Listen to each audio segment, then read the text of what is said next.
You are live. You are live now. Uh, Good evening, everybody.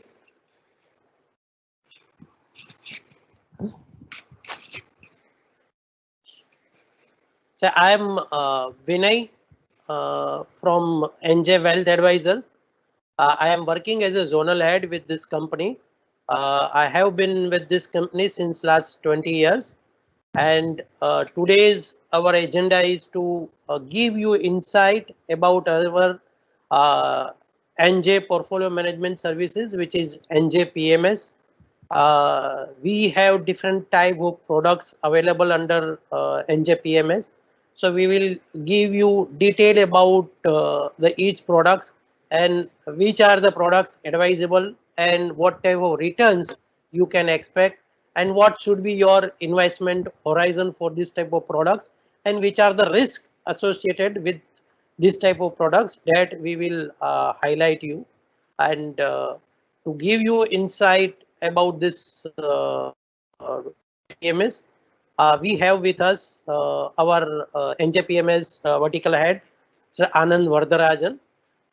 He is also having a very rich experience in this field, and I am sure he will clear all your doubts and your concerns regarding your investments and your future concerns also. So now I won't take your much of time. I would like to invite Anand. He will take us through the journey of this NJ PMS, and at the end of the session, we will open the sessions for question and answer. So you can write your questions, and we will answer your queries live. And if possible, we will write also. So thank you very much. Now over to Anand. Anand, please. All right, Vinay ji, thank you very much कि आज आपने और आपके team ने हमारे जो existing NJ PMS के investors हैं, आपने सभी लोगों को आज एक वीडियो कॉन्फ्रेंस के लिए इकट्ठा किया है. सो आपका और आपके टीम का बहुत बहुत धन्यवाद. एंड मैं आज के वेबिनार में मेरे इंटरनल सेल्स टीम को, मेरे सारे पार्टनर्स को और हमारे सारे इन्वेस्टर्स जिन्होंने एनजे पोर्टफोलियो मैनेजमेंट सर्विसेज का बिजनेस और एनजे ग्रुप के ऊपर भरोसा किया और हमको आपके पैसे को मैनेज करने का रिस्पॉन्सिबिलिटी दिया, आप सबका मैं बहुत बहुत धन्यवाद करना चाहता हूं और साथ ही साथ आपको आज के वेबिनार के लिए इनवाइट करना चाहता हूं. So welcome to the discussion today and welcome to the webinar. So जैसे विनय ने कहा, ये एज एट द मोमेंट आप देखोगे कि आप सब लिसन ओनली मोड पे हो, आप कुछ बात नहीं कर पा रहे हो. सो लेकिन आपके स्क्रीन पे आपको एक क्वेश्चन मार्क का एक छोटा बटन दिखेगा जिसको आप क्लिक करके आपके जो भी सवाल है उसको आप एंटर कर सकते हो. सो जैसे ही आप ये क्वेश्चन मार्क का बटन दबाओगे, उसमें आपको राइट साइड में एक चैट बॉक्स टाइप का ओपन हो जाएगा. उधर आपको दो कॉलम दिखेंगे. फर्स्ट रो में आपको आपका नाम एंटर करना है, उसके नीचे आपका क्वेश्चन एंटर करना है. आपका नाम एंटर करने के बाद अगर आप आपका क्वेश्चन एंटर करोगे तो हमको नजर आएगा कि कौन से इन्वेस्टर या कौन सा पार्टनर, ये कौन से एडवाइजर हमको ये सवाल पूछ रहे हैं. सो वो सवाल को जैसे ही मेरा सेशन खत्म हो जाएगा ब्रीफिंग का, उसको मैं इमीडिएटली उसके बाद ले पाऊंगा और हम उसको आंसर कर पाएंगे. Right. So please make sure कि during the course of the presentation आपको जितने भी सवाल आपके मन में आ रहे हैं, आप उन सबको एंटर करिएगा, रजिस्टर करिएगा और जैसे ही मेरा स्पीच खत्म हो जाए मैं वो सब क्वेश्चंस को ले लूंगा. सो आज के सेशन में बेसिकली हमारा सेशन दो भाग में होगा. फर्स्ट इज मैं पूरा इंट्रोडक्शन दूंगा एनजे पीएमएस का और जो भी हमने प्रोडक्ट्स लॉन्च किए हैं उसके बारे में थोड़ा बैकग्राउंड बताऊंगा और उसके साथ साथ हमने अभी तक एनजे पोर्टफोलियो मैनेजमेंट सर्विसेज के प्रोडक्ट्स में क्या रिटर्न्स और क्या परफॉर्मेंस डिलीवर किया इसके बारे में थोड़ा बातचीत करेंगे.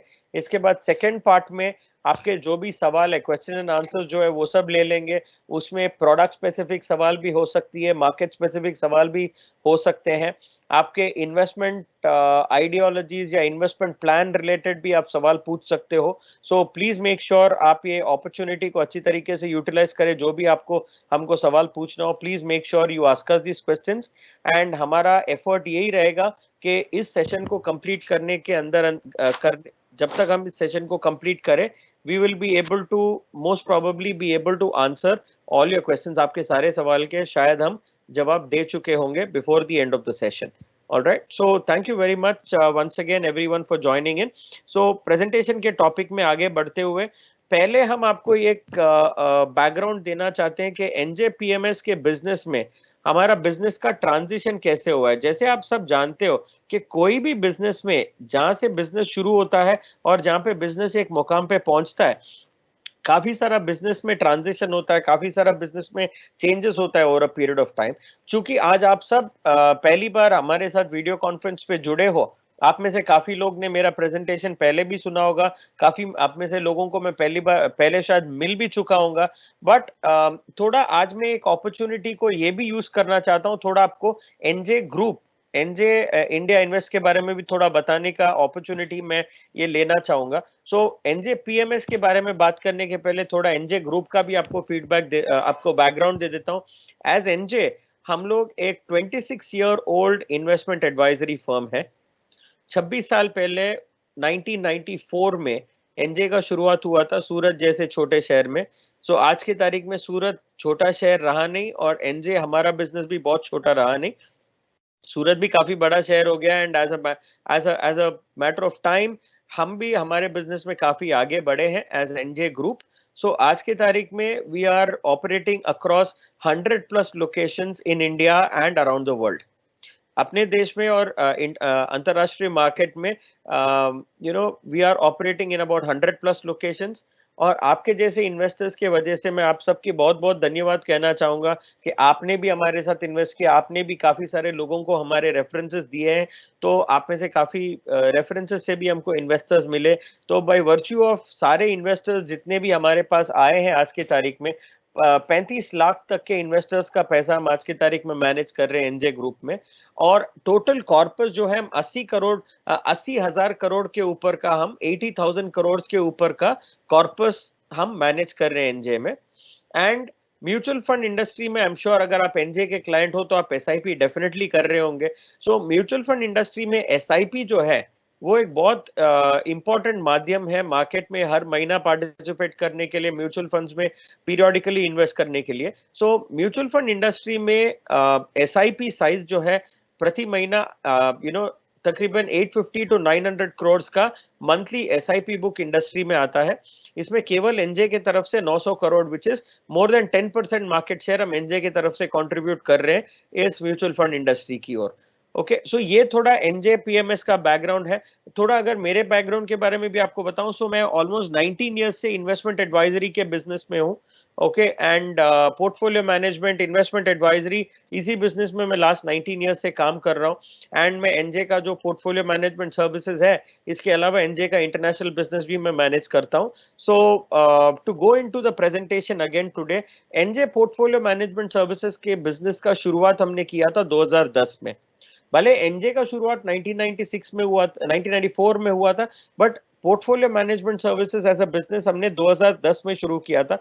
बट वो टाइम में वी वर प्रिडोमिनेंटली, हमारा बैकग्राउंड अगर आप देखो, we were a mutual fund advisory firm. So हमने जब पोर्टफोलियो मैनेजमेंट स्टार्ट किया, हमने म्यूचुअल फंड पोर्टफोलियो मैनेजमेंट से हमने हमारा बिजनेस स्टार्ट किया. सो हमने एक basket of mutual funds, basket of asset allocation oriented mutual funds हमने लॉन्च किया था और हमने वो ऑफर किया था टू इन्वेस्टर्स. फिर 2010 से 2014 के बीच में हमारे पास काफी डिमांड आने लगी कि काफी सारे इन्वेस्टर्स पूछने लगे कि म्यूचुअल फंड पीएमएस तो हमने ले लिया है आपका, बट हमको स्टॉक ओरिएंटेड पीएमएस भी चाहिए. तो 2014 में हमने थर्ड पार्टी रिलेशनशिप के तौर पे हमने अपना इन्वेस्टमेंट एडवाइजरी और पीएमएस प्लेटफॉर्म पे हमने लॉन्च किया. थर्ड पार्टी एडवाइजरी प्रोडक्ट्स हमने लॉन्च किए थे. फिर 2014 से 2017 में जैसे जैसे डिमांड स्टॉक बेस्ड पोर्टफोलियोज का बढ़ते गया, हमने भी हमारा खुद का स्टॉक बेस्ड पोर्टफोलियोज का डेवलपमेंट चालू किया.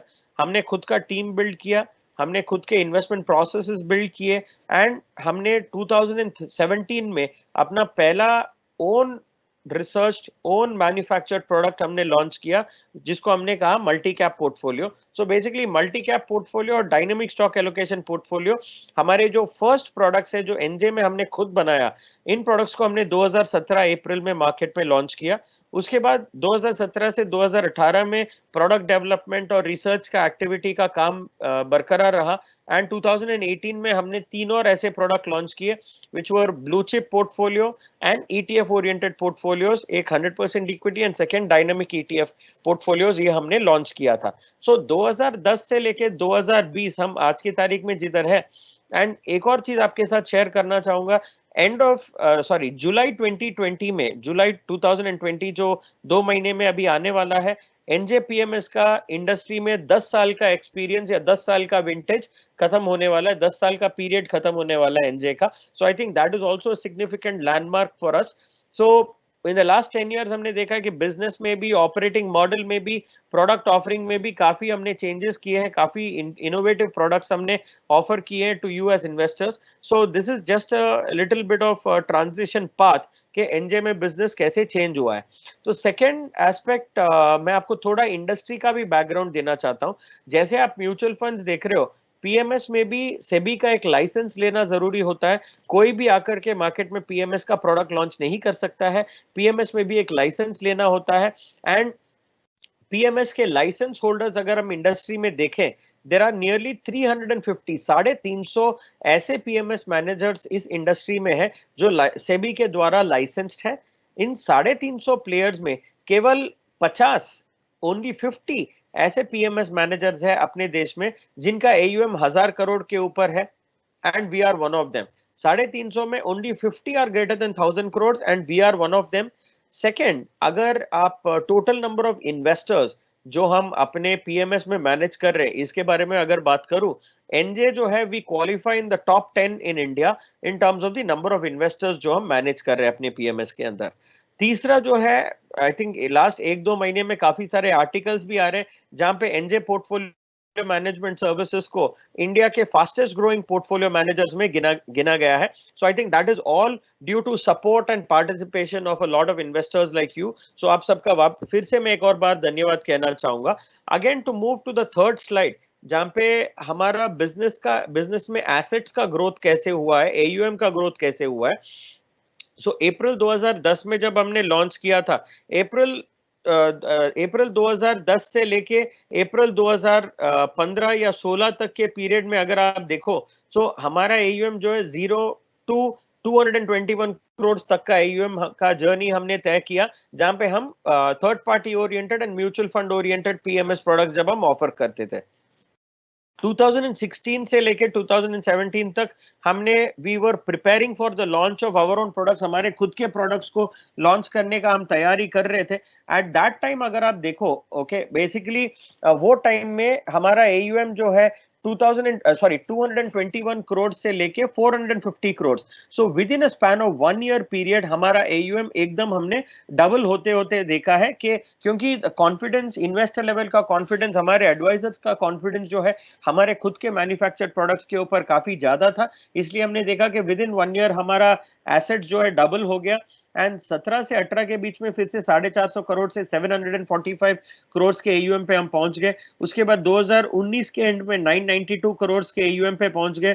उसके बाद 2020 में 25-30% का मार्केट फॉल होने के बाद भी 31 मार्च 2020 के डेट पे अगर मैं देखूं, we were almost at 1100 crore of AUM। And आज के तारीख में अगर हम देखें तो हम लोग 1250 करोड़ के AUM पे पहुंच चुके हैं। So by virtue of our growth in business, by virtue of growth of investors like you and contribution of investors like you, हमारा AUM भी बढ़ रहा है, and we will soon reach a stage where we are number one in terms of our AUM as well, with support of partners and investors like you. अगला step है कि portfolio management services के अंदर हम लोग थोड़ा, भले आप में से सभी लोगों ने ये प्रोसेस को या बिजनेस को या प्रोडक्ट को समझ के हमारे साथ इन्वेस्ट किया है, बट फिर भी मैं एक अपॉर्चुनिटी यूज करना चाहूंगा कि आपको हम वापस एक समरी दे दें हमारे इन्वेस्टमेंट प्रोसेस का। सो बेसिकली हम लोग जब पोर्टफोलियो कंस्ट्रक्शन करते हैं, इन्वेस्टर के लिए जब पोर्टफोलियो बनाते हैं, उसमें बेसिकली 2 अलग अलग प्रोसेस फॉलो करते हैं। पहला प्रोसेस है एसेट एलोकेशन, कि हम डिसाइड करते हैं कि इस इन्वेस्टर को 100% इक्विटी देना चाहिए या डायनामिक एसेट एलोकेशन देना चाहिए। 100% इक्विटी का मतलब क्या है, अगर कोई इन्वेस्टर 1 करोड़ रुपए लेके आके हमको दे रहे हैं इन्वेस्टमेंट मैनेज करने के लिए, हम देखते हैं कि क्या ये इन्वेस्टर को मार्केट वॉलेटिलिटी सह पाते हैं, मार्केट वॉलेटिलिटी देख पाते हैं, लॉन्ग टर्म इन्वेस्टमेंट का होराइजन है कि नहीं, ये सब फैक्टर्स को हम एनालाइज करके हम उन इन्वेस्टर्स को 100% इक्विटी का एलोकेशन दे देते हैं। कुछ इन्वेस्टर्स ऐसे भी होते हैं जो कहते हैं कि हम लॉन्ग टर्म इन्वेस्टर है, बट हमको शॉर्ट टर्म में मार्केट वॉलेटिलिटी में हमको पढ़ना नहीं है, उतना मार्केट ओरिएंटेड रिस्क हमको लेना नहीं है, तो उन जैसे इन्वेस्टर्स को हम लोग डायनामिक एसेट एलोकेशन का मॉडल देते हैं। सो पोर्टफोलियो कंस्ट्रक्शन में पहला स्टेप है एसेट एलोकेशन, जहां पे मैं डिसाइड कर रहा हूं, या मतलब हमारे एडवाइजर के थ्रू हम डिसाइड कर रहे हैं कि आपको एक 100% इक्विटी ओरिएंटेड प्रोडक्ट दे या dynamic asset allocation oriented product दे। सेकेंड एस्पेक्ट जो है एसेट सिलेक्शन। एसेट सिलेक्शन का मतलब है अगर इक्विटी 100% दे, उसमें हम कौन से फंड्स में इन्वेस्ट करें, कौन से स्टॉक्स में इन्वेस्ट करें, कौन से ईटीएफ्स में इन्वेस्ट करें, ये एक ऑप्शन हम इवेल्युएट करते हैं। सेकंड जो है अगर इक्विटी और डेट का कॉम्बिनेशन करना हो, तो इक्विटी का पैसा हम किधर डालें और डेट का पैसा हम किधर डालें, इसके बेसिस पे हम डिसीजन ले रहे हैं। So basically portfolio construction process के अंदर asset allocation and asset selection, ये दो बहुत इंपॉर्टेंट प्रोसेस हो जाती है। अभी नेक्स्ट अगर हम आज के प्रेजेंटेशन के लिए मैं दो अपने बहुत इंपॉर्टेंट प्रोडक्ट्स के बारे में आपको एक समरी देना चाहूंगा। पहला है अपना ब्लू चिप पोर्टफोलियो, सेकंड है अपना डायनामिक ब्लू चिप पोर्टफोलियो या डायनामिक स्टॉक एलोकेशन पोर्टफोलियो जो हम कहते हैं। सो पहले आपको ब्लू चिप पोर्टफोलियो के बारे में अगर बताऊं, हमारा ब्लू चिप पोर्टफोलियो जो है ये एक 100% इक्विटी ओरिएंटेड पोर्टफोलियो है। अगर कोई इन्वेस्टर हमको 1 करोड़ रुपए लाके दे रहे हैं इन्वेस्टमेंट मैनेज करने के लिए, तो पूरा पैसा जो है एक स्टॉक ओरिएंटेड पोर्टफोलियो में 100% पैसे आते ही हम लोग डिप्लॉय कर देते हैं। We don't wait for market, we don't try to time the market, पूरा पैसा हम लोग डिप्लॉय कर देते हैं। सो बेसिकली ये ब्लू चिप पोर्टफोलियो में हमने इस पोर्टफोलियो को कैसे बनाया, how did we construct this portfolio, इसके बारे में अगर आपको थोड़ा जानकारी दूं या एक समरी अगर वापस दूं आपको, तो इंडिया में बेसिकली जो टॉप 300 कंपनीज है मार्केट कैपिटलाइजेशन के ऊपर, हमने उन कंपनीज को अपना यूनिवर्स माना। सो 500, 700, 1000, 2000 कंपनीज को हम इवेल्युएट नहीं कर रहे। इंडिया के जो टॉप 300 कंपनीज है, हम केवल उन कंपनीज को इवेल्युएट कर रहे हैं। एंड उसमें से जो है टॉप 300 कंपनीज में कौन से कंपनीज आती हैं, ये अगर आप देखना चाहो, first is top 100 is large cap companies, next 150 जो है मिड कैप कंपनीज होती है, उसके बाद 50 जो है स्मॉल कैप कंपनीज आती है। So in the span of the top 300, 100 large cap company, 150 mid cap company और 50 स्मॉल कैप कंपनी आ गई है। सो इन टॉप 300 कंपनीज को हमने फाइनेंशियल और नॉन फाइनेंशियल कंपनीज में डिवाइड किया। फाइनेंशियल और नॉन फाइनेंशियल कंपनीज में डिवाइड करने के बाद, फाइनेंशियल कंपनीज अगर है जैसे banks, NBFCs, mutual fund, asset management companies, broking firms, insurance companies, ये सब जो लिस्टेड कैटेगरी के कंपनीज होती है, ओके, फाइनेंशियल कैटेगरी के कंपनीज होती है, इनको हमने एक 3-4 लेवल का फिल्ट्रेशन प्रोसेस के ऊपर सिलेक्शन किया, जो कि आप मेरे स्क्रीन में अभी देख पाओगे। First filter is revenue growth. Revenue growth का मतलब क्या है, साल दर साल इस कंपनी का रेवेन्यू ग्रोथ या सेल्स ग्रोथ कैसे हो रहा है, हर साल ये कंपनी का सेल्स ग्रोथ, सेल्स बढ़ रहा है कि नहीं बढ़ रहा है, ये हम पहले लेवल में देखते हैं। सेकेंड लेवल में देखते हैं ROE, which is return on equity.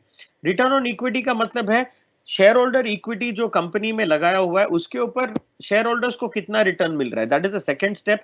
Third step जो है, अगर ये बैंकिंग और एनबीएफसी, सो जो टिपिकली हम लोग लेंडिंग ओरिएंटेड कंपनीज कहते हैं, लेंडिंग ओरिएंटेड कंपनीज अगर हो, तो हम लोग उसका लोन बुक ग्रोथ कैसा हो रहा है ये देखते हैं। क्योंकि अगर आप बैंक और एनबीएफसी के बारे में अगर हम बात करें, उनका प्राइमरी बिजनेस अगर आप देखो, तो it is to give out loans. जितना वो लोग लोन देंगे उतना उनको इंटरेस्ट इनकम आएगा, जितना इंटरेस्ट इनकम आएगा उतना उनका प्रॉफिटेबिलिटी बढ़ेगा। सो एक कंपनी जो बैंक या एनबीएफसी है, उसका अगर हमको फाइनेंशियल पैरामीटर देखे, तो it is important to look at the loan book growth of that company, because उनका अर्निंग उधर से ही आता है।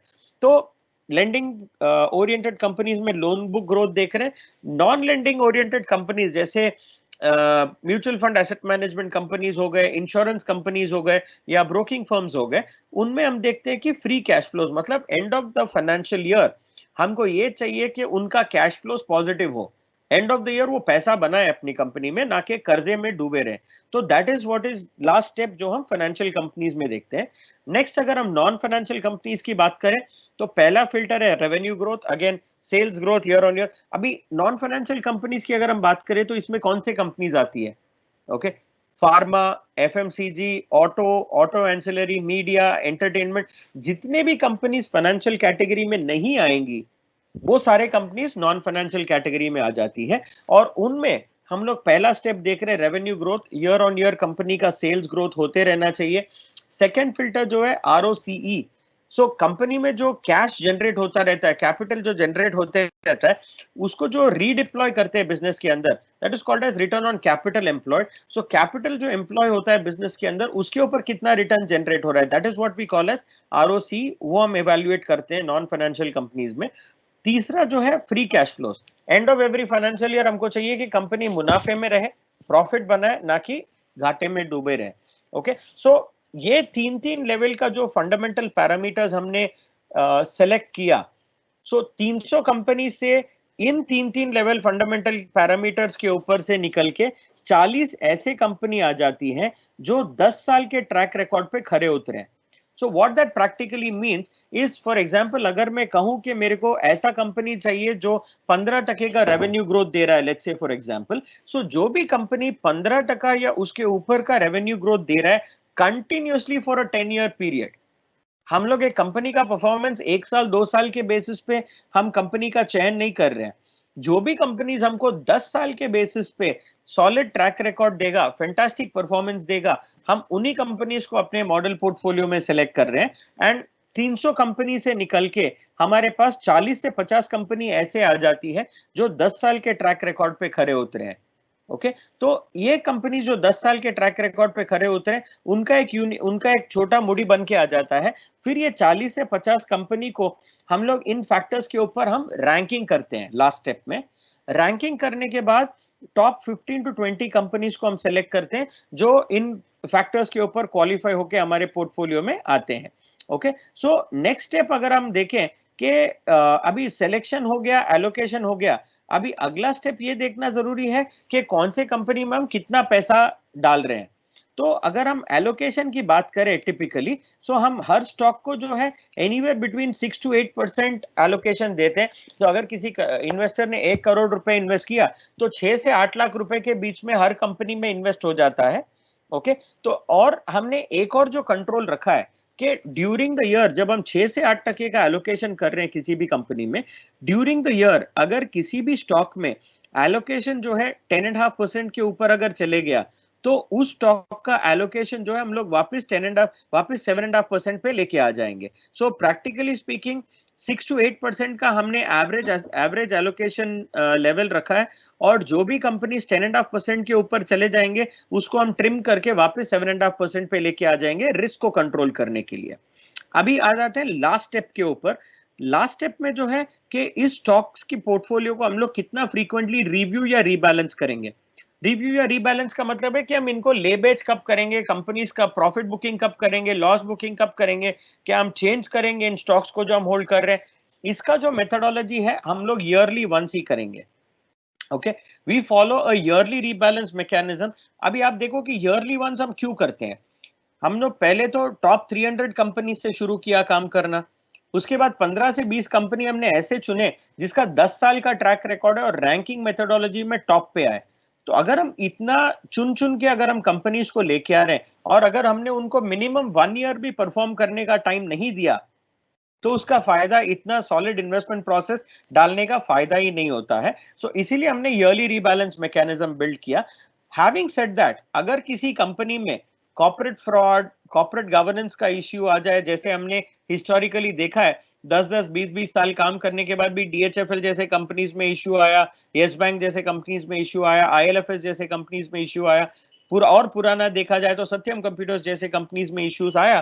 तो अगर ऐसे किसी कंपनी में with in a span of 1 year भी कुछ इश्यूज नजर आने लगे, तभी हम ऑब्वियसली 1 ईयर तक वेट नहीं करेंगे, लेस देन 1 ईयर पीरियड में भी हम उसका डिसीजन लेके उसको हम पोर्टफोलियो से बाहर कर देंगे।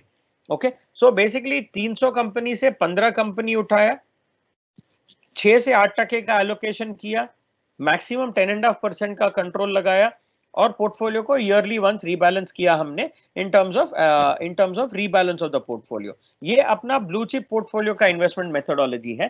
तो अपने ब्लू चिप पोर्टफोलियो का हिस्टोरिक परफॉर्मेंस के बारे में अगर बात करूं तो ऑब्वियसली आप मेरे स्क्रीन में जैसे देख रहे हो, मैं आपको दो तरीके के रिटर्न दिखा रहा हूं। एक है ब्लू चिप का long term performance in terms of back tested rolling return, 1 year, 3 year, 5 year, 10 year, जो हम बैक टेस्टेड पोर्टफोलियो जो हमने पीछे जाके 2005 से लेके 2020 तक के पीरियड में जो हमने पोर्टफोलियोज को रिकंस्ट्रक्ट किया, उसके बेसिस पे पोर्टफोलियो का रिटर्न कितना था, और जब से हमने इस पोर्टफोलियो को एक्चुअली लॉन्च किया मार्केट में, उसके बेसिस पे पोर्टफोलियो का परफॉर्मेंस कैसा आया। तो हम ये दो मेथोडोलॉजी के बेसिस पे हम परफॉर्मेंस देख लेते हैं।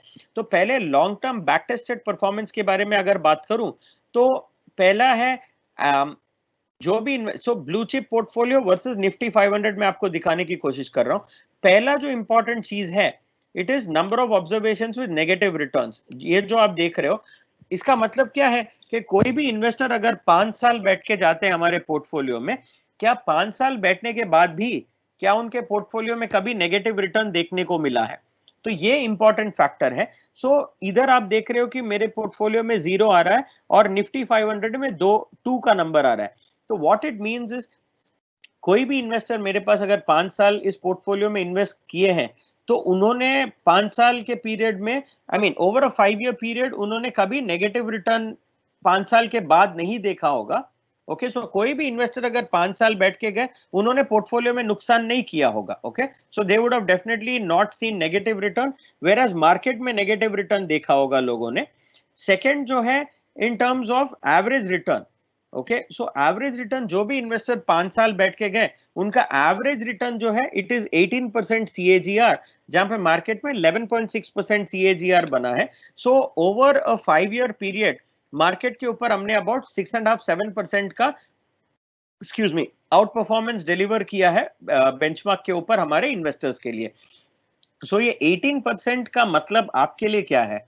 18% कॉम्पाउंडेड चक्रवृद्धि ब्याज जो हम कहते हैं, 18% कॉम्पाउंडिंग का मतलब यह है कि हर 3-3.5 साल में या 4 साल के पीरियड में पैसा जो है दुगना हो जाता है। That is what the portfolio has delivered as a long term return. Having said that, अगर कोई इन्वेस्टर केवल 1 ईयर के पीरियड में देखे अपने पोर्टफोलियो को, तो मार्केट अगर सिग्निफिकेंटली टूटा तो नेगेटिव रिटर्न वो देख सकते हैं with in a 1 year period.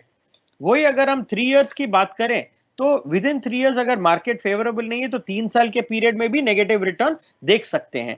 But having said that, कोई अगर 5 साल इन्वेस्ट करके गए, तो possibility of negative returns is almost 0। अभी हम बात करते हैं एक्चुअल पोर्टफोलियो परफॉर्मेंस का, एक्चुअल पोर्टफोलियो के लाइव परफॉर्मेंस के बारे में अगर बात करें। हमारा पोर्टफोलियो का शुरुआत हुआ था मार्च 2018 में।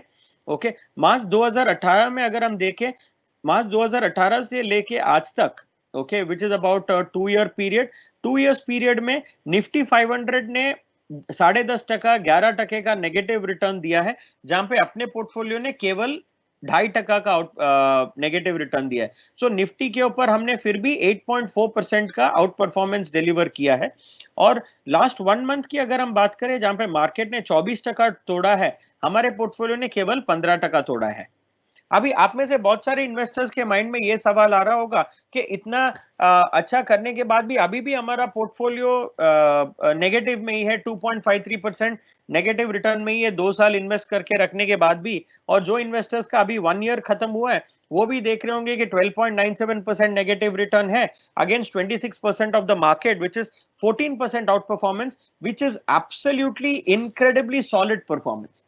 बट कुछ कुछ इन्वेस्टर के मन में ये भी सवाल आ सकता है कि मार्केट तो रिटर्न नेगेटिव दे सकता है, लेकिन आपको तो अच्छे कंपनीज में इन्वेस्ट करना चाहिए ना, कि आप, ताकि आप नेगेटिव रिटर्न ना देखें। ओके, सो मैं आपको क्या रिक्वेस्ट करूंगा कि भले आप over a long term period 2% का नेगेटिव रिटर्न हमारे पोर्टफोलियो में अभी नजर आ रहा है, और लास्ट 1 ईयर में 12% का नेगेटिव रिटर्न नजर आ रहा है, फिर भी जो मार्केट के ऊपर डबल का आउट परफॉर्मेंस हमने दिया है। सो अगर आपके पोर्टफोलियो क्वालिटी में अगर आपको कोई डाउट हो, तो you should take a look at your underlying portfolio, जो कंपनीज को हमने बाय किया है। So we are clearly seeing that it is due to a short term impact on the market, जो पोर्टफोलियो का नेगेटिव रिटर्न दिख रहा है, but we have shown an incredible out performance over the benchmark. This fall is due to the fall in the market, but still we are doing 2 times better, market से दो गुना better हम performance दे पाए हैं। Okay, next जो अपना product है is in terms of our dynamic stock allocation portfolio.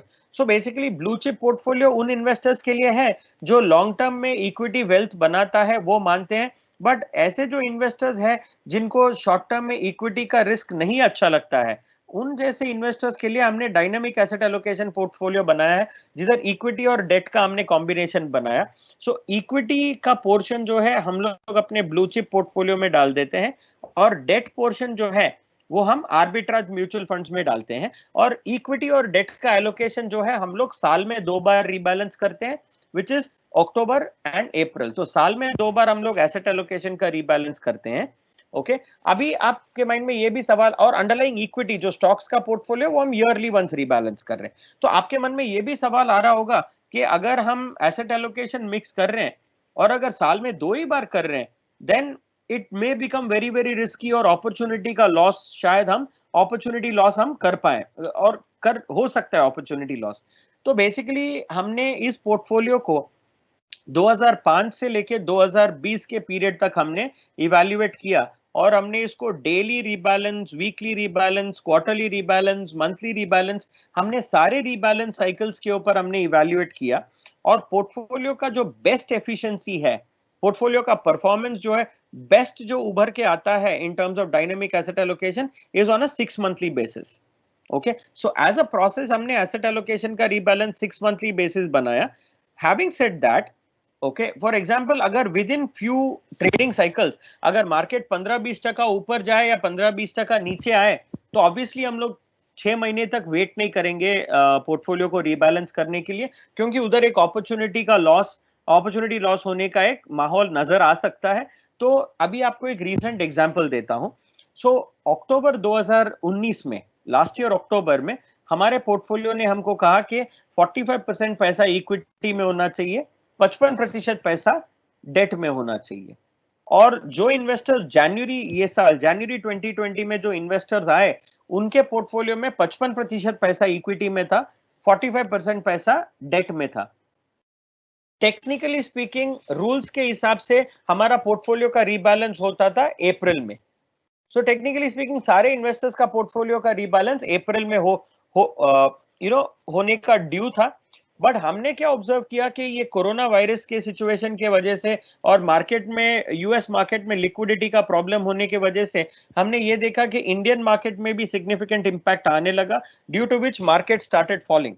तो इसमें हमने हमारे मॉडल को वापस एक बार रन किया, जहां पे हमने ऑब्जर्व किया कि with in few trading cycles market का सिग्निफिकेंट फॉल आया। तो मेरे मॉडल ने बताया अभी आप 55% इक्विटी में हो, right now it is important to increase your exposure. तो हमने 55 से 65 किया जनवरी और फरवरी के बीच में, फिर फरवरी और मार्च के बीच में 65 से 75 किया, अभी हम 85% तक पहुंच चुके हैं।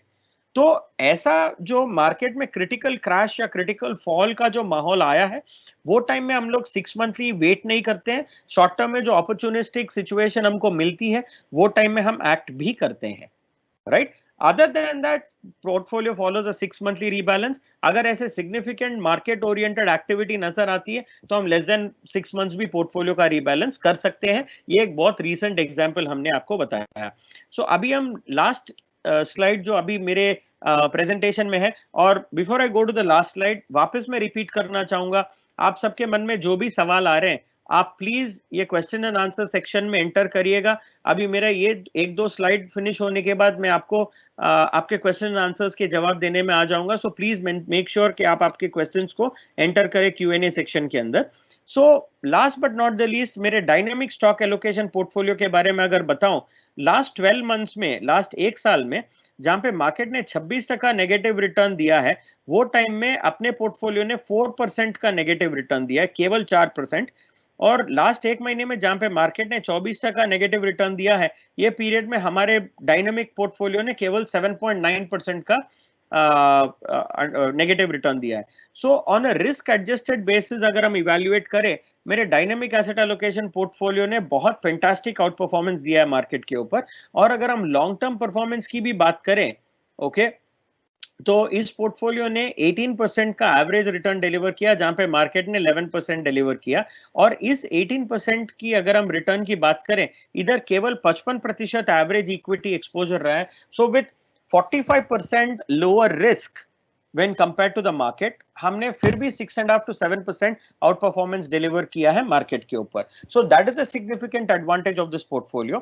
And last but not the least, before I go into my question and answer session, okay, मैं जानता हूं कि हम में से आज जो इन्वेस्टर्स जुड़े हैं, आप में से काफी लोग हमारे एक पुराने स्ट्रेटेजी जो मल्टी कैप था, उसमें भी आप में से काफी लोग इन्वेस्टर्स हैं. सो उसके बारे में भी थोड़ा मैं बात करना चाहूंगा कि जब हमने 2017 में जब हमने मल्टी कैप लॉन्च किया, तो हमने उसको एक अल्फा ओरिएंटेड पोर्टफोलियो के बेसिस पे लॉन्च किया था, जहां पे आज की तारीख में अगर आप ब्लू चिप देखो, ओके, सो ब्लू चिप एक बहुत fundamental oriented long term track record oriented portfolio है. सो ब्लू चिप एक 10 ईयर ट्रैक रिकॉर्ड पे हम कंपनीज को इवेल्युएट कर रहे हैं.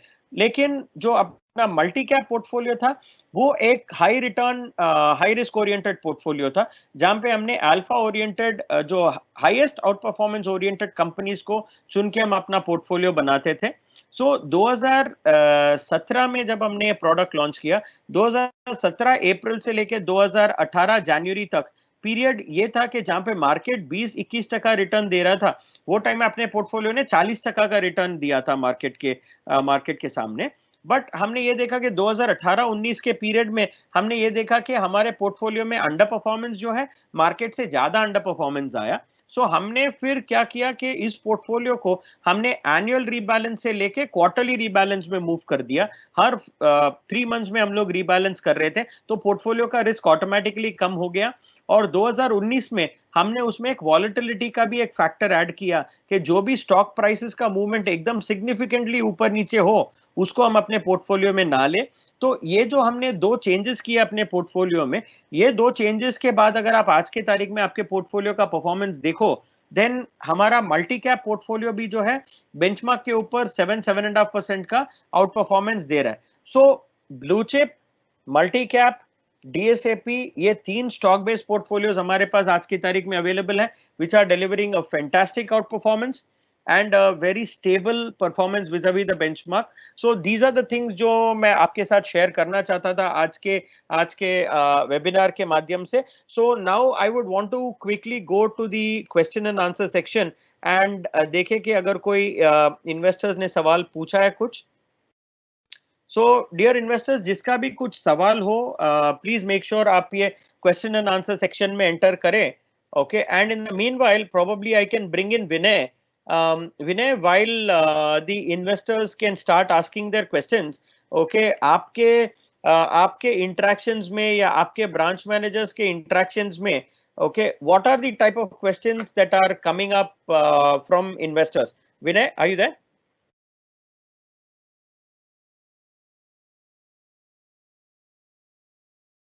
Anand, can you hear me? Yeah, I can hear you now. So Vinay, आपके experience में, because you are the zonal head, you are handling a very large set of partners, काफी सारे लोग को आप हैंडल कर रहे हो, and day to day basis में आप इन्वेस्टर्स और पार्टनर्स और सेल्स टीम से आप इंटरेक्ट करते हो.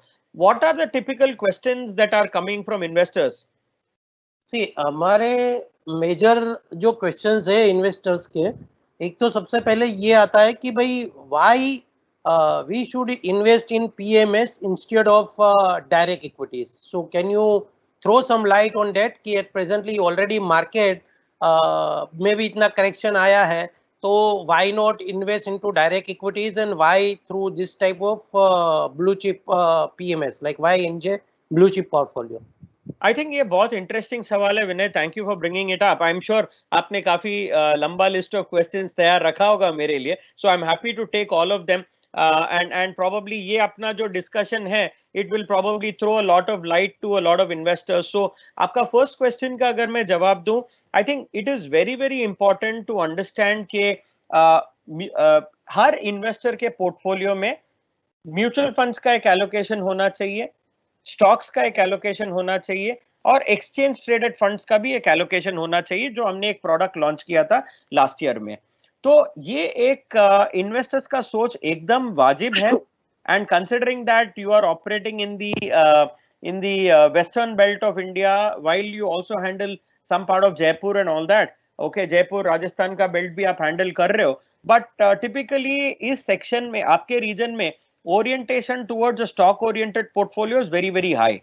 Okay, but one of the first reasons कि क्यों इन्वेस्टर्स को डायरेक्टली अपने आप डायरेक्ट इक्विटी में नहीं करना चाहिए is because of their capability to research. Okay, so basically हर इन्वेस्टर जो है अपने आप किसी स्टॉक्स को रिसर्च, किसी मार्केट्स को रिसर्च करने का कैपेबिलिटी नहीं रखते हैं।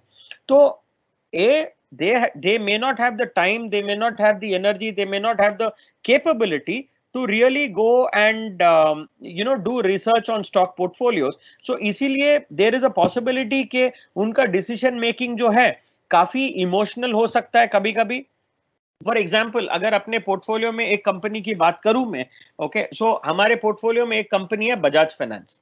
ओके, अगर बजाज फाइनेंस एक बहुत बढ़िया एनबीएफसी है, और अगर हम किसी ये हमने हमारे पोर्टफोलियो में लिया भी है, और कोई भी इन्वेस्टर अपने आप चुन भी सकता है Bajaj finance.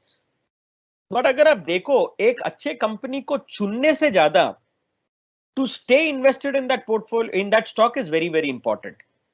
So we have seen that in the last 6 months to 8 months, Bajaj Finance का काफी टूटा है. That is because of the sentiments in the market, and that is due to a short-term price reaction. Okay, having said that, अगर market के fall के time में अगर कोई इंडिविजुअल इन्वेस्टर हो, अगर वो लोग बेच के निकल गए, देन ऑब्वियसली उनको इस कंपनी का फंडामेंटल्स के बेसिस पे जो फायदा लॉन्ग टर्म में मिल सकता है वो पॉसिबिलिटी नहीं होगी। सेकंड जो है, typically most investors are driven by emotions. So market जब ऊपर जा रही होती है, ओके, वो टाइम में मार्केट का सेंटिमेंट भी पॉजिटिव होता है, इमोशन भी पॉजिटिव होती है, तो वो टाइम में लोग पैसा और लाने लगते हैं। और जब मार्केट टूट रही होती है वो टाइम में जब वैल्यूएशन लो है वो टाइम में लोग निकलने लगते हैं। बट एक्चुअली जो है you need to work the other way around, जैसे हम अपने डायनेमिक स्टॉक एलोकेशन पोर्टफोलियो में करते हैं, जहां पे मार्केट का फॉल हो रहा है वो टाइम में हम लोग डेट से निकल के इक्विटी में जा रहे हैं और एक्स्ट्रा एलोकेशन इक्विटी में कर रहे हैं, और जो टाइम में मार्केट राइज हो रहा है वो टाइम में हम लोग प्रॉफिट बुकिंग कर रहे हैं। So to eliminate emotion driven investing, second to make sure that we buy good quality stocks and continue to stay invested in those good quality stocks, and third reason is to build a sustainable stock based portfolio over a long term. I think these are reasons why people should rely on an expert or on a professional in terms of fund management approach and not do it themselves. Yeah, good. Thank you. Thanks, Anand. Yeah. दूसरी अभी जो questions आते हैं हमारे investors के हैं कि ये पीएमएस में जैसे उनका म्यूचुअल फंड में भी एलोकेशन है, इक्विटी में भी है, तो पीएमएस में कर रहे हैं, तो इनका एक कहने का ये कि can we expect better return compare to mutual funds और direct equity in PMS? Okay, ये एक बहुत इंटरेस्टिंग सवाल है Vinay. Okay, so first let me give a clear understanding of mutual fund schemes versus a stock portfolio. Okay, mutual fund schemes अगर आप देखो, that is typically for an investor जो 500 रुपए भी इन्वेस्ट कर सकते हैं। ओके, सो टिपिकली एक इन्वेस्टर जो 500 रुपए इन्वेस्ट कर सकता है, म्यूचुअल फंड उनके लिए बना हुआ है। So obviously वो जो है it will be very close to an index, and the risk of a mutual fund portfolio will be very very low. On the other hand, अगर आप पोर्टफोलियो मैनेजमेंट में स्टॉक ओरिएंटेड पोर्टफोलियो की अगर हम बात करें, ये मिनिमम इन्वेस्टमेंट 50 लाख रुपए होता है। तो the capability of an investor to take risk, the capability of an investor to stay invested for a 5-year period is definitely there. So in दो डिस्कशंस के माध्यम से अगर हम देखें, so if you compare the risk reward ratio of mutual funds versus the stock based portfolios, obviously the stock based portfolios have a marginally higher risk over a mutual fund over a short term, and hence the return or rewards of a stock based portfolio is better than mutual funds over a long term. But having said that, over a long term the risk reward ratio जो है it gets evened out, and we see that हमारे blue chip portfolio का भी जब हम mutual funds के साथ compare करें, there is a great degree of comparability in terms of being lower risk and lower return also. So I think we should not compare between PMS and mutual funds, sorry, stock based portfolios and mutual funds. दोनों में allocation होना जरूरी है। Second जो आपने comparison मांगा Vinay was between stock based PMS and direct equity portfolio जो एक इन्वेस्टर खुद मैनेज कर रहे हैं। ओके, सो ये एक कॉन्वर्जेशन बहुत बार आती है कि हम लोग खुद भी करते हैं डायरेक्ट इक्विटी पोर्टफोलियोज में, स्टॉक्स में हम खुद भी करते हैं, so why should we work with a portfolio manager? Again मैं एक मेरे पहले सवाल के प्रति आपको ड्रॉ करना चाहूंगा, where most investors don't have the time, energy and capability कि वो लोग एक्सटेंसिव रिसर्च कर पाए स्टॉक पोर्टफोलियोज के ऊपर। उसके बेसिस में अगर आप देखो, the stock picking capability and the holding capability really ends up coming down. Okay, तो हमने एक लास्ट 1 ईयर में अगर आप देखो, हमने नियरली 1100 से 1200 इन्वेस्टर्स का स्टॉक बेस्ड पोर्टफोलियोज के ऊपर हमने रिसर्च किया। जो भी इन्वेस्टर्स हमारे पास प्रोस्पेक्टिवली आने की बात कर रहे थे, हमने उनका डायरेक्ट इक्विटी पोर्टफोलियो का एक कंपैरिजन रिपोर्ट बना के दिया कि आप जो पोर्टफोलियो होल्ड कर रहे हो लॉन्ग टर्म से, उसका 1 ईयर, 3 ईयर, 5 ईयर रिटर्न कैसा है, उसका रिस्क कैसा है विजावी द बेंचमार्क। वो हमने कंपैरेटिव रिपोर्ट बना के दिया कि आपके पोर्टफोलियो ने मार्केट के सामने ऐसा रिटर्न दिया, आपके पोर्टफोलियो ने मेरे पोर्टफोलियो के साथ ऐसे कंपैरेटिव रिटर्न दिया। So there we have been able to clearly showcase कि जो इन्वेस्टर्स अपने आप से खुद से मैनेज कर रहे हैं, I am not talking about everybody, there are lot of investors who are probably professional in nature, but बहुत सारे इन्वेस्टर्स में हमने ये देखा है कि जो अपने आप मैनेज कर रहे हैं, they were due to various reasons not able to outperform the market, and they have caused loss in their capital many times. So that's my answer to your question, Vinay. Yeah, thank you. तो ये जैसे आपने बोला आनंद, आपने different investors के portfolio का research किया और उसके सामने उनका पास रिटर्न निकाला और आपने पीएमएस का कंपैरिजन करके दिया। तो आज हमारे भी जो ऑलरेडी ये पीएमएस के इन्वेस्टर्स हैं, उनके भी अभी भी काफी इन्वेस्टमेंट्स उनके डायरेक्ट इक्विटी में है या उनके चल रहे हैं, तो do we have any system जहाँ पे हमारे ये जो इन्वेस्टर्स हैं वो भी अपने जो डायरेक्ट इक्विटी इन्वेस्टमेंट्स है वो खुद से वो कंपेयर करे कि भाई मेरा डायरेक्ट इक्विटी मैनेज हो क्या, वहां पे मुझे कितना रिटर्न मिला और एनजेपीएमएस में कितना रिटर्न मिला? आई थिंक विनय, आपने एक बहुत ही इंटरेस्टिंग सवाल पूछा है विनय। ओके, सो पहले जो है, जो भी आज की तारीख में मेरे एग्जिस्टिंग पीएमएस इन्वेस्टर्स है या उनके फ्रेंड्स, फैमिली, रिलेटिव्स, जो भी लोग डायरेक्ट इक्विटी में खुद इन्वेस्ट कर रहे हैं, हम एक अपॉर्चुनिटी उनको ये भी दे रहे हैं कि they can definitely come and get their direct equity portfolios reviewed with us. हम उनके पोर्टफोलियो का रिस्क कैसा है, रिवॉर्ड कैसा है, और हम कैसे उसके पोर्टफोलियोज परफॉर्म कर रहे हैं, उसका भी हम definitely within a day उनको हम एक रिपोर्ट प्रेजेंट करते हैं। So they can definitely reach out to our sales team and your team across all the branches, and we can definitely provide them that report. उसके लिए आनंद ऐसा कुछ जरूरी है कि मेरा कुछ पर्टिकुलरली इन्वेस्टमेंट पोर्टफोलियो का साइज होना चाहिए या मेरा कुछ 1 साल 2 साल का मिनिमम इन्वेस्टेड पीरियड होना चाहिए या मैं एनजेपीएमएस का इन्वेस्टर होना जरूरी है ये पोर्टफोलियो रिव्यू करने के लिए, आपका जो फैसिलिटी है टूल यूज करने के लिए? No Vinay, I think as a company हमने ये कभी एक ऐसा रेस्ट्रिक्शन या कंट्रोल नहीं रखा है कि आप हमारे पीएमएस के इन्वेस्टर हो तभी आपको हम पोर्टफोलियो रिव्यू करके देंगे। इरेस्पेक्टिव ऑफ, सी, अगर आप आपके पोर्टफोलियो का रिव्यू करोगे, that is when you will really be able to analyse कि आपको एक प्रोफेशनल के साथ काम करना चाहिए कि नहीं करना चाहिए। तो अगर आपके इन्वेस्टर्स हमको एक मौका देंगे उनके पोर्टफोलियो को रिव्यू करने का, okay, then that is when we will be able to showcase कि एक प्रोफेशनल के साथ काम करने का फायदा क्या है। So I think there is no restriction in terms of the value of the portfolio or whether they are my PMS investor or not, as long as they have an existing relationship with NJ, or they want to have an existing relationship, or they want to have a relationship with NJ in the future, we are more than happy to do a review of their portfolio and give it to them. Thank you आनंद।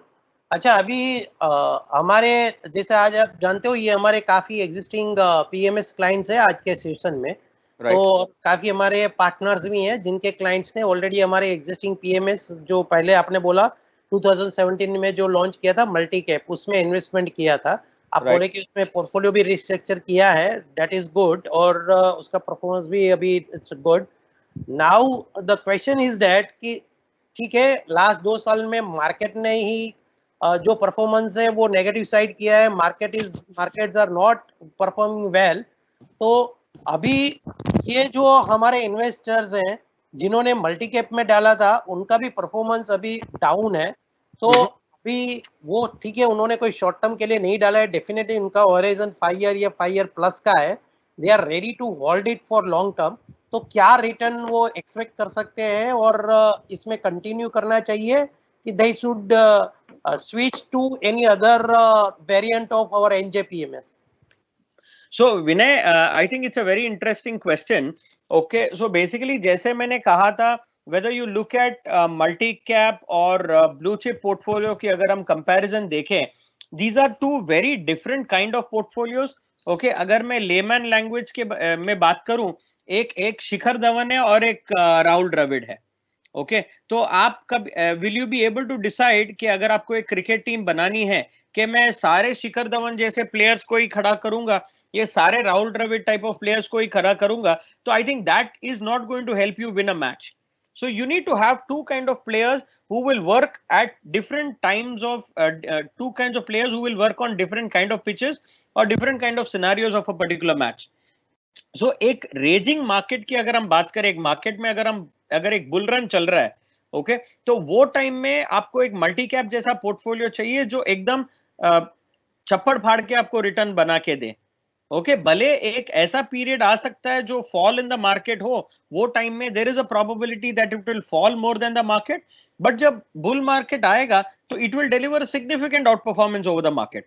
सो हमने ये भी देखा है multi cap portfolio में, short term में it may be underperforming more than the market, but over a long term it delivers a significant outperformance over the market. So to have a combination of multi-cap and blue chip both as a combination in your portfolio is a fantastic option. So I don't think किसी investor को multi-cap से निकल के blue chip में जाना चाहिए. You can definitely go ahead and add money into the blue chip portfolio, but redeeming money from multi-cap to blue and move into blue chip is not something that I would recommend. तो ये आप इसमें आप क्या expect करते हैं, मतलब what should be our investors return expectations in multi cap portfolio going forward on long term basis? So again, like I said, Vinay, even in the multi-cap portfolio, if you see any investor who stays invested for a 5-year, 7-year kind of an investment horizon, okay, I think their capability of getting a 8 to 9% outperformance over the benchmark is quite likely. Okay so जैसे आपने हमारे portfolio में भी देखा, एक period था जहां पे मार्केट ने 20-21% रिटर्न दिया था, वो टाइम में अपने पोर्टफोलियो ने 40% रिटर्न दिया. Okay and 2018-19 was a lean period where we also underperformed, beyond the market. But now the portfolio is again delivering an 8 to 9% outperformance over the benchmark. So yes, over a long term, I think the portfolio will still deliver 8 to 9% outperformance over the benchmark. So I think it's a good portfolio to hold over a long term. Okay, yeah, thank you. Right.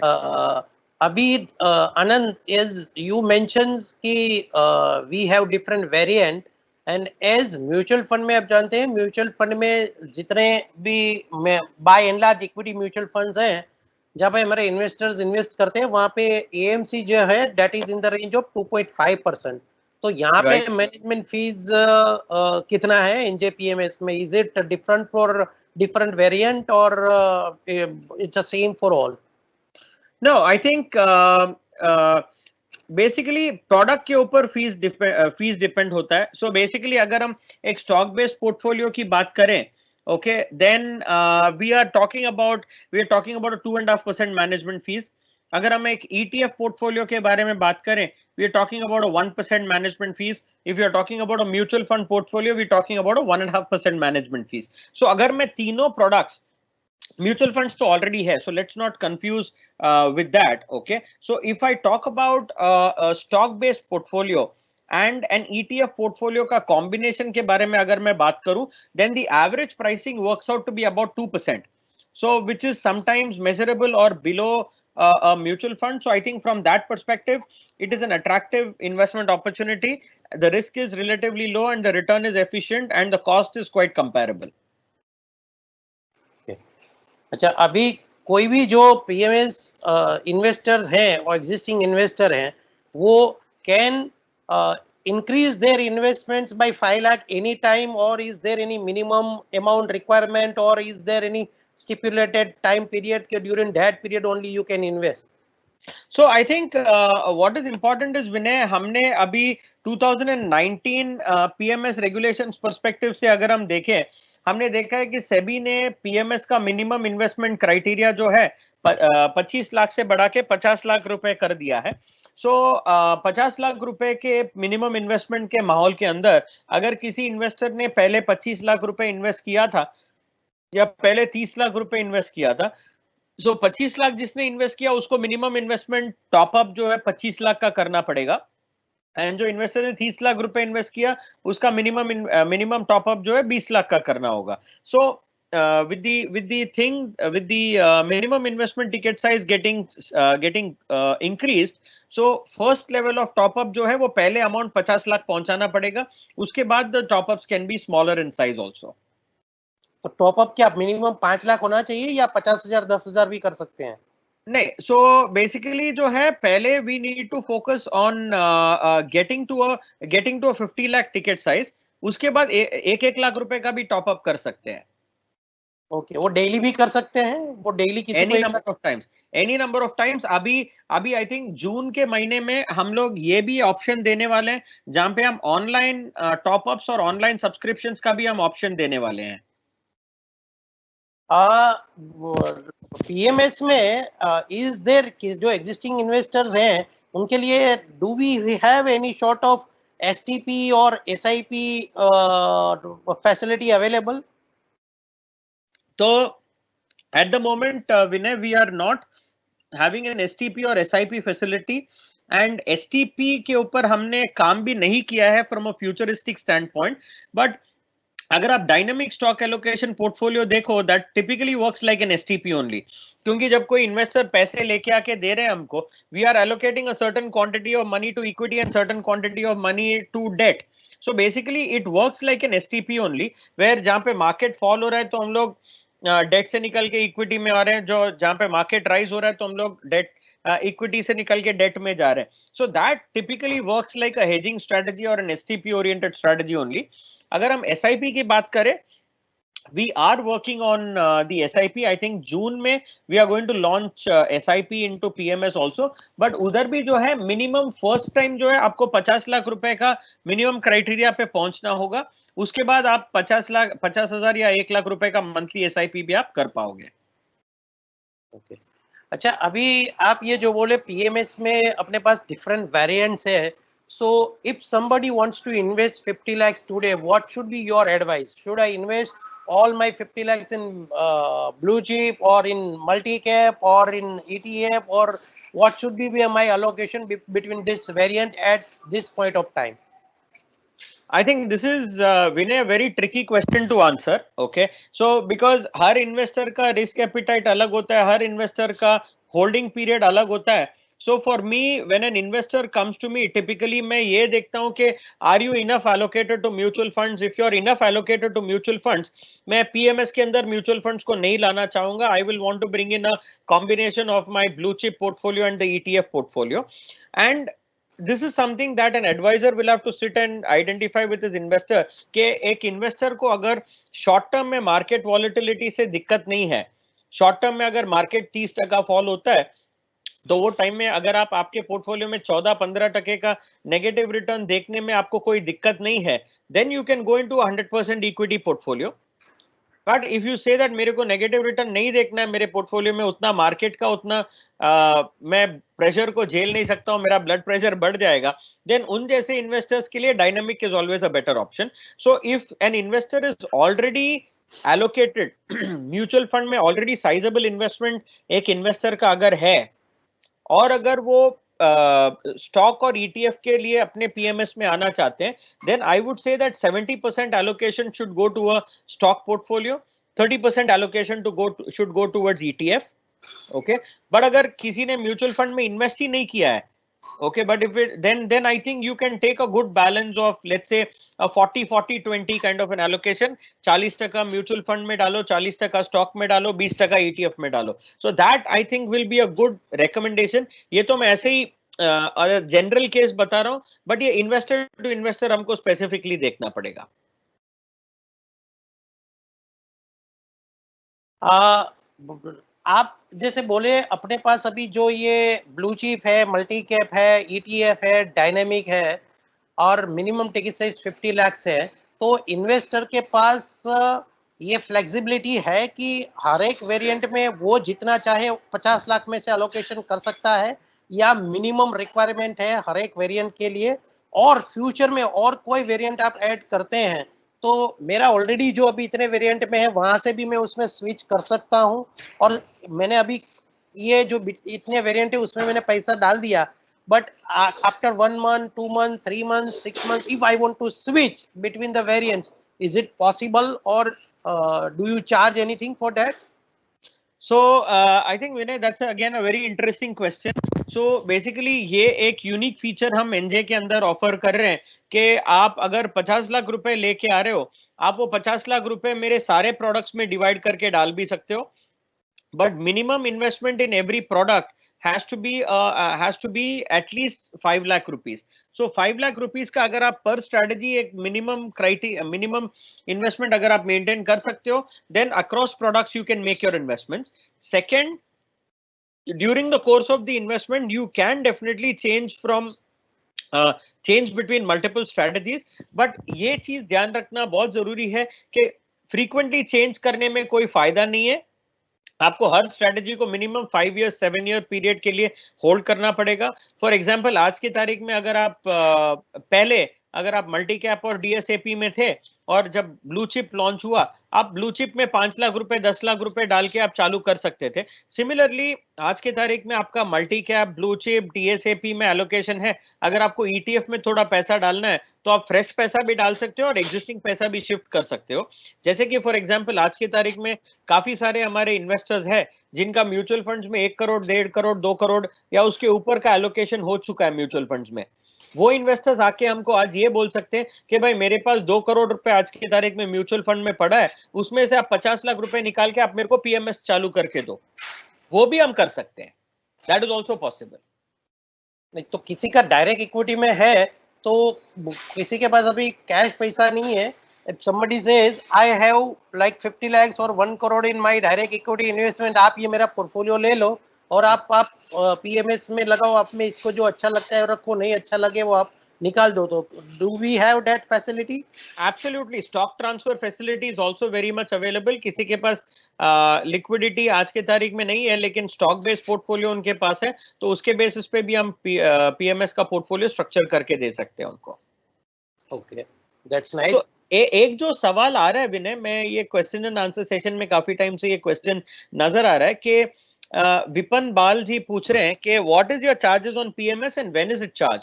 सो विपन जी, जैसे विनय ने मेरे को सवाल पूछा और मैंने जवाब भी दिया था, सो हर प्रोडक्ट का फी स्ट्रक्चर अलग अलग होता है. So depending upon how much you invested in which product, उसके हिसाब से फी चार्ज होगा. एंड सेकेंडली जो है इसका फी स्ट्रक्चर जो है, it is an annual fee structure जिसको हम end of every month calculate करते हैं. फॉर एग्जाम्पल अगर 2.5% आपका एनुअल फीस है, उसको हम डिवाइडेड बाय 12 करके हर महीने के एंड में आपका पोर्टफोलियो का जो वैल्यू है that into the monthly fees हम डिवाइड करके मंथली बेसिस पे फीस कैलकुलेट करके क्वार्टरली बेसिस पे आपके पोर्टफोलियो से चार्ज करते हैं. तो that is the answer to your question in terms of the fees. Ramesh Somani ji का एक सवाल है कि रमेश जी पूछ रहे हैं कि in case of PMS script selected by you, if it falls by 40 to 50%, what decision is taken and how do you take a decision to exit out of it? So Ramesh ji, typically आपको मैं एक example भी देता हूँ. 2018 में हमारे जैसे मैंने कहा था कि हमारा पोर्टफोलियो का rebalance mechanism is once every year, annual rebalance का प्रोसेस हम फॉलो करते हैं. बट हमारे पोर्टफोलियो में 2018 में यस बैंक आता था. सो हमने ऑब्जर्व किया कि वो कंपनी में थोड़ा कुछ कॉर्पोरेट गवर्नेंस इश्यूज के बारे में डिस्कशन आना चालू हुआ, कुछ प्रॉब्लम्स नजर आना चालू हुआ. तो हमने 2019 के स्टार्टिंग में ही हमने यस बैंक से हम निकल गए. तो यस बैंक में जो ड्रास्टिक फॉल आया उसमें से हम बच पाए हैं. So if there are any corporate governance issues, if there are any issues with certain examples like what I have shared, we have a very strong investment team. And our investment team is headed by our CEO, Mr. Anand Shah. So Mr. Anand Shah comes with about 20 plus years of experience in funds management. So he he looks at the portfolio on a periodic basis, and कहीं पे अगर exceptional calls हमको लेना पड़े किसी stock में, he takes those calls and we do make a process to exit those stocks before it becomes very risky.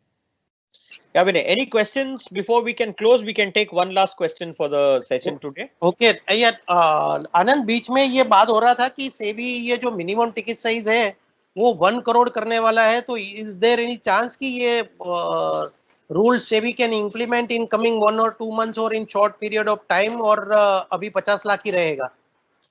ये विनय, अगर आप देखो 2012 की अगर हम बात करें, 2012 तक पीएमएस में मिनिमम इन्वेस्टमेंट क्राइटेरिया जो था 5 लाख रुपए था। 2012 में सेबी ने ये 5 लाख को 25 लाख बनाया। ओके, एंड 2018-19 में SEBI was discussing to make this 1 crore. Okay, where there were lot of market intermediaries जिन्होंने सेबी को एक रिकमेंडेशन किया कि ये 25 लाख से सीधा 1 करोड़ उसको मत लेके जाना, it could be difficult for investor participation and investor penetration. तो सेबी ने अभी वो एक डिसीजन लिया है कि उसको 1 करोड़ पे नहीं लेके जाएंगे, हम उसको 50 लाख पे रखेंगे। तो अभी सेबी ने डिसीजन लिया कि उसको 25 को 50 करना है। बट क्या फ्यूचर में सेबी इसको 50 को 1 करोड़ करेगा? We don't have an answer to that question today. Will it happen tomorrow or next 1 month or next 2 months, next 3 months? We don't see it happening, but we don't know how the regulator works. I mean, at the end of the day, regulator is working in the best interest of the investor. So basically ये 25 लाख से 50 लाख भी जो किया गया है, that is only because SEBI मानता है कि 25 लाख रुपए भी एक रिटेल इन्वेस्टर आज के तारीख में कर पा रहे हैं, and their capability to hold a 25 lakh as an investment ticket size for a long term is becoming very very difficult. इसीलिए सेबी ने कहा है कि जिसको 5 साल 10 साल 15 साल पैसे को होल्ड करने का कैपेसिटी हो, वही लोग आए पीएमएस के अंदर. So that is my answer to your question. So will SEBI take this to 1 crore और not? It is very difficult to answer. Okay, so to just give, I think that is the time we have, Vinay, for all the questions. So Yes. मैं सारे investors को कहना चाहूंगा कि शायद हम सारे questions को आज के session में शायद हम नहीं भी ले पाए होंगे. So आप you have access to our entire sales team and Vinay is also available. All our advisors are available. जो भी आपके सवाल जो हम आज की session में answer नहीं कर पाए हैं, आप प्लीज आपके questions को एक email के जरिए हमको भेजिएगा. एक पार्टिंग नोट पे मैं एक इंपॉर्टेंट चीज आपको बताना चाहता हूं. ओके, शॉर्ट इक्विटी मार्केट कैसे चलता है ये एक समझना आपको मैं एक थॉट प्रोसेस के साथ छोड़ता हूं. शॉर्ट टर्म में जो है news, rumours, volatility, supply chain gap, demand supply gap या ग्लोबल लिक्विडिटी क्राइसिस, ये सब के बेसिस में मार्केट में शॉर्ट टर्म मूवमेंट्स आ सकती है. बट लॉन्ग टर्म की अगर हम बात करें, लॉन्ग टर्म में अर्निंग्स ग्रोथ रेट, कॉर्पोरेट्स का profitability and long term consumption is going to lead to the growth in the market. As India, we are a consumption oriented economy, and as India, we are a growth oriented economy. So pre COVID-19 situation की अगर हम बात करें, corona virus आने के पहले की time की अगर हम बात करें, India was a very very hot favorite from a foreign institutional investor standpoint. ये कोविड-19 के सिचुएशन के बाद हमने ये देखना चालू किया है कि बहुत सारे जो मैन्युफैक्चरिंग जायंट्स है जिन्होंने चाइना जैसे कंट्रीज में बहुत सारा कंसंट्रेशन कर रखा है अपने इन्वेस्टमेंट्स का, वो लोग को अभी रियलाइजेशन हुआ है कि चाइना जैसे एक कंट्री में पूरा कंसंट्रेशन को रखना बहुत रिस्की है. So they are going to move towards emerging markets like India, Vietnam and a lot of these countries. India में जो है एज अ पॉलिटिकल इकोसिस्टम और as a governing ecosystem and as a country, we are doing a lot in terms of infrastructure development. हम लोग काफी काम ऐसा भी कर रहे हैं जो एक इंटरनेशनल एंटिटीज को इंडिया में आके सेटअप करने का एक बहुत बड़ा मोटिवेशन रहे. कल आपने देखा होगा, कल शाम को हम एक न्यूज पढ़ रहे थे वेयर एप्पल ने ये कहा कि उनका एक जो मैन्युफैक्चरिंग कैपेबिलिटीज है ओवर द नेक्स्ट ईयर और टू, $40 बिलियन का मैन्युफैक्चरिंग वो लोग इंडिया से करने वाले हैं ओवर द नेक्स्ट ईयर और टू टू कम. $40 बिलियन तक का एक्सपोर्ट का जो कैपेबिलिटी है वो लोग चाइना से इंडिया को शिफ्ट कर रहे हैं. And they are seeing that this $40 billion over a couple of years after that is going to move towards $100 billion. Okay, so we are going to see a lot of companies like these come and set up shop in India. So pre-COVID भी India attractive था, post Covid भी India attractive रहने वाला है, हालांकि बहुत ज्यादा और अट्रैक्टिव होने वाला है. So my point is stay focused on the fact that market will generate significant return for you over a long term. Short term volatility से आपके माइंड को भटकने मत दीजिएगा. मैं आपको एक चीज बताता हूं जो मैं सारे इन्वेस्टर्स को बता रहा हूं.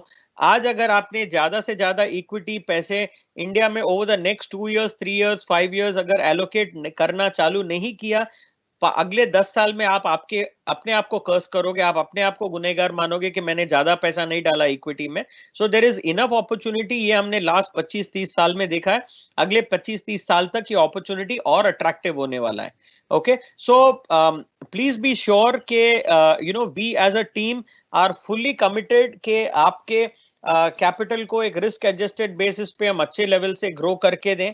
As a team we are fully committed कि आज की तारीख में लॉकडाउन जो चल रही है इंडिया में, ओके, आज की तारीख में भी हम लोग ऑनलाइन बेसिस पे पीएमएस अकाउंट्स खोल रहे हैं, ऑनलाइन बेसिस पे टॉपअप्स भी कर रहे हैं, ऑनलाइन बेसिस पे फ्रेश सब्सक्रिप्शंस भी कर रहे हैं. Okay, so please feel free to reach out to your adviser.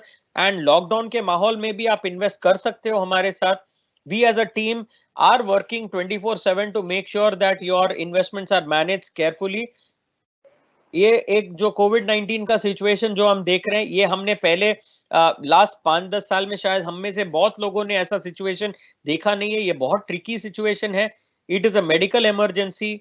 So please take care of yourself, stay home, stay safe, but make sure you can be sure that your financial assets are with us. We are there to take care of it, and we are committed to take care of your investments for building a great future for you. All right. Thank you very much to all our partners and all our investors and Vinay and your entire team for putting together this opportunity कि हम सब investors के साथ रूबरू हो पाए. And thank you everyone for your time. Have a great day and have a wonderful week ahead. Thank you. Thanks, Anand. Thanks for your delightful session.